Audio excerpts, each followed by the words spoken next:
અત્યારે કેટલા એન્જિનની સરકાર છે? ડબલ છે ને. આપણે નવનિયુક્ત જિલ્લો બન્યો છે વાવથરા, ત્રીજું એન્જિન જોડવાનું છે. આપણે ઉંમર નાની છે પણ સમજણ છે મને. તોય એવું ના વિચારતા કે નરેશભાઈ કોઈના માણસ છે, કોઈના થકી કામ કરે છે, કે નાનું છોકરું આવ્યું છે આટલું વજન ઉપાડી કે છે. ઘણા જિલ્લાઓમાં પ્રવાસ કર્યો છે, ઘણા લોકોને મળ્યો છે, ઘણા સિનિયરો જોડે બેઠો છું, ઘણું જ્ઞાન મેળવતો આપણે આવ્યો છું. મારા માટે એક જ સમાજ છે, રાષ્ટ્ર માટે કામ કરતી સમાજ એક જ સમાજ છે. ઠાકોર હોય, ચૌધરી હોય, દેસાઈ હોય, રાજપૂત હોય, દરબાર હોય,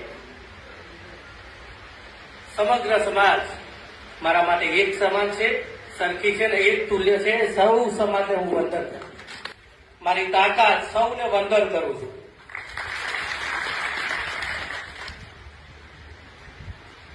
ભારતીય જનતા પાર્ટી 2 લોકસભાની શરૂઆત થઈ અને આજે રાજ્ય અને કેન્દ્ર સરકારની અંદર સંપૂર્ણ બહુમતી સાથે ભારતીય જનતા પાર્ટીની સરકાર છે. એ સરકાર બની છે. સૌની તાકાત આ બધા બેઠેલા, મારી સામે બેઠેલા બધા વડીલો છે. મારી સામે બેઠેલા બધા મારાથી ઘણા ઉંમરલાયક, ઘણા અનુભવી અને જેને આ ભારતીય જનતા પાર્ટીનું મૂળ મજબૂત કરવામાં રાત દિવસ કરી છે એવી મારા સામે બધા વડીલો બેઠા છે. એમને વંદન કરું છું.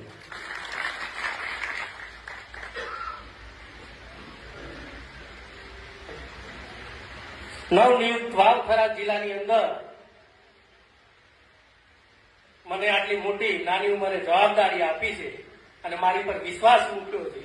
એ માટે સૌ પ્રથમ આ દેશનું રાષ્ટ્રીય નેતૃત્વ એવા દેશના યશસ્વી પ્રધાનમંત્રી નરેન્દ્રભાઈ મોદી સાહેબ, દેશના ગૃહમંત્રી અમિતભાઈ શાહ સાહેબ અને હમણો જ જેમનો ગુજરાતની અંદર પ્રવાસ ચાલી રહ્યો છે એવા એ પણ નાની ઉંમરના છે એવા રાષ્ટ્રીય અધ્યક્ષ નીતિન નવીનજી, તેમજ ગુજરાત સરકારના ગુજરાત ભારતીય જનતા પાર્ટીના અધ્યક્ષ જગદીશભાઈ વિશ્વકર્મા સાહેબ,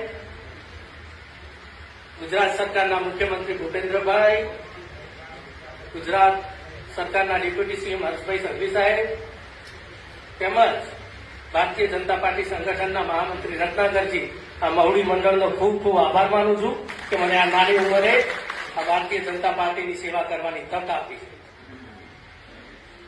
સૌ વડીલો બેઠા છો ને એટલું કહું છું, ઉંમર નાની છે પણ સમજણ છે મને. તમને બધાને સાથે લઈને મારે કામ કરવું છે. મારા માટે એક જ સમાજ છે, રાષ્ટ્ર માટે કામ કરતી સમાજ એક જ સમાજ છે. ઠાકોર હોય, ચૌધરી હોય, દેસાઈ હોય, રાજપૂત હોય, દરબાર હોય, સમગ્ર સમાજ મારા માટે એક સમાન છે, સરખી છે ને એક તુલ્ય છે. સૌ સમાજને હું વંદન કરું. સાહેબ, તમારા બધા વચ્ચે અત્યારે કહું છું કે મને પાર્ટી આટલી મોટી જવાબદારી આપી છે અને એની ખાતરી આપું છું કે સૌ કાર્યકર્તાઓ જે કામ કરે છે અને એક કાર્યકર્તાને અન્યાય નહીં થવા દઉં અને બધાને સાથે લઈ અને કામ કરીશ એવી તમને ખાતરી આપું છું. મિત્રો, ઘણું કામ કરવાનું છે. સાહેબે હમણાં જ કીધું કે આગામી સમયની અંદર તાલુકા પંચાયત, જિલ્લા પંચાયત અને નગરપાલિકાની ચૂંટણી આવવાની છે. અત્યારે કેટલા એન્જિનની સરકાર છે? ડબલ છે ને. આપણે નવનિયુક્ત જિલ્લો બન્યો છે વાવથરા, ત્રીજું એન્જિન જોડવાનું છે. આપણે તાલુકા પંચાયત, જિલ્લા પંચાયતની ચૂંટણીની અંદર બહુમતી સાથે આપણે જિલ્લા પંચાયત ભારતીય જનતા પાર્ટીની બનાવવાની છે. એ આપ સૌ બધા કાર્યકર્તાઓ જયારે મહેનત કરશે અને તમારા બધા થકી જ આ પાર્ટીની, ભારતીય જનતા પાર્ટીની જિલ્લા પંચાયત, તાલુકા પંચાયત બનવાની છે. ત્રીજું એન્જિન આ નવા જિલ્લાનું આપણે ભારતીય જનતા પાર્ટી સાથે જોડવાનું છે.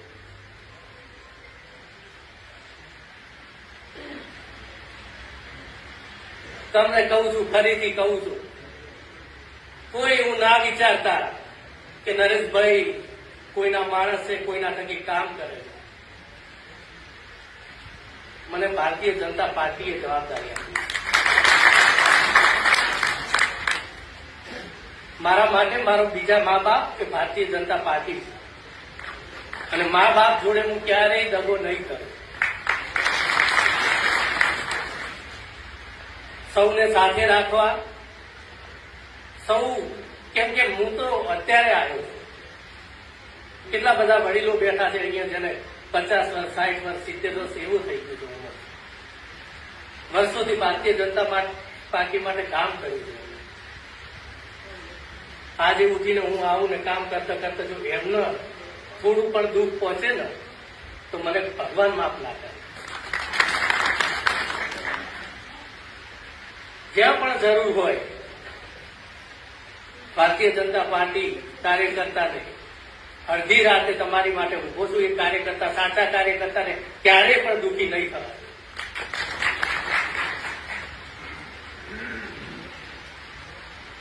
ઘણા લોકો મને મળે છે, ઘણા લોકો આયા વાતો કરે છે કે નાનું છોકરું આવ્યું છે, આટલું વજન ઉપાડી કે છે.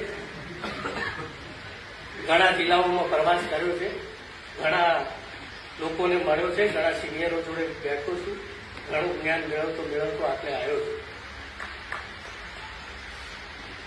કોઈ ચિંતા ના કરશો કે મારું વજન ઉપાડવા વાળા મારી સામે બેઠા છે.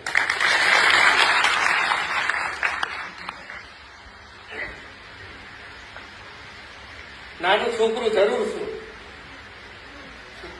પણ તમને પણ ખબર છે કે બધા એક બૂથમાંથી ઉભા થઈને કોઈ કાર્યકર્તા તમારી જેમ જ હું બેસતો હતો.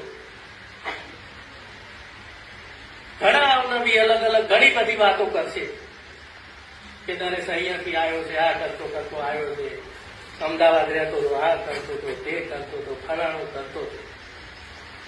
કદાચ નાની મોટી મારાથી ભૂલ પણ થઈ હશે ત્યાં, પણ જ્યારથી ભારતીય જનતા પાર્ટીની આ પ્રત્યક્ષ ફરીથી મને આ જિલ્લાની જવાબદારી આપી છે, આ કેસને કલંક લાગે એવું એક પણ કામ નહીં.